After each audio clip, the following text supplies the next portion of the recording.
இப்ப சுக்கிர தசை சுக்கிர புத்தியா போயிட்டு இருக்கு அந்த நபருக்கு. அந்த சுக்கிரன் பாத்தீங்கன்னா 1-3-9 வந்து இயக்குறாரு அல்லது 3-9 இயக்குறாரு அப்படின்னா அந்த விதி குடுப்பனைக்கு சாதகமான தசாபுதி தான் இப்ப இயங்குது அப்படின்னு அர்த்தம். இப்ப விதி குடுப்பனை நம்ம என்ன சார் பார்த்தோம்? புதன் வந்து 1-5-7க்கு உபநட்சத்திர அதிபதியா வர்றாரு.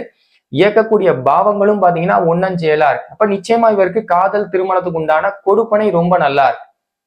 அதே நேரத்துல நடப்பு தசை சுக்கிர தசை சுக்கிர புத்தி அமைஞ்சு சுக்கிரன் 3-9 இயக்குறாரு அப்படின்னு பார்க்கும்போது நிச்சயமாக அது கொடுப்பனைக்கு சாதகமான ஒரு புத்தியா இருக்கிறனால அந்த சுக்கிர தசை சுக்கிர புத்தியில ஜாதகர் நினைச்ச மாதிரியே தன்னுடைய அந்த காதல் அப்படிங்கிறது திருமணத்துல நிச்சயமாக கொண்டு போய் முடியும். அப்ப காதல் திருமணம் இவருக்கு சாத்தியமா அப்படின்னா நிச்சயமாக சாத்தியம்.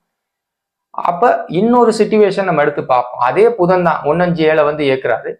அதே நேரத்துல நடப்பு தசை சுக்கிர தசையா இருக்கு. சுக்கிரன் 3-9 காமிக்கிறார். ஆனா புத்தி குரு புத்தியா வருது. அந்த குரு 6-12 இயக்குறாரு அப்படின்னு நம்ம பார்க்கும்போது இந்த குரு புத்தியில நிச்சயமாக இருவருக்கும் அந்த பெண்ணுக்கும் அந்த நபருக்கும் கருத்து வேறுபாடு நிச்சயமாக இருக்கு. பிரிஞ்சு இருப்பாங்க. ஏதாவது சண்டை போடுறது, தேவையில்லாம சண்டை போடுறது, வாக்குவாதம் செய்யறது, பிரிஞ்சு இருக்கிறது அப்படின்னு சொல்றோம் இல்லையா? அது மாதிரி வந்து 2 பேரும் கொஞ்சம் பிரிஞ்சு இருப்பாங்க.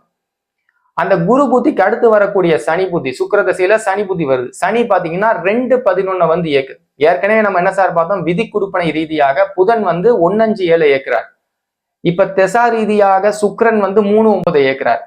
அதுக்கடுத்து இப்ப நடப்பு குரு புத்தி அதுக்கடுத்து வரக்கூடிய சனி புத்தி பாத்தீங்கன்னா 2-11 இயக்குறாரு அப்படின்னு நம்ம பார்க்கும்போது சனி புத்தி அப்படிங்கிறது மறுபடியும் இவங்க வந்து ஒண்ணு சேர்ந்துருவாங்க சார்.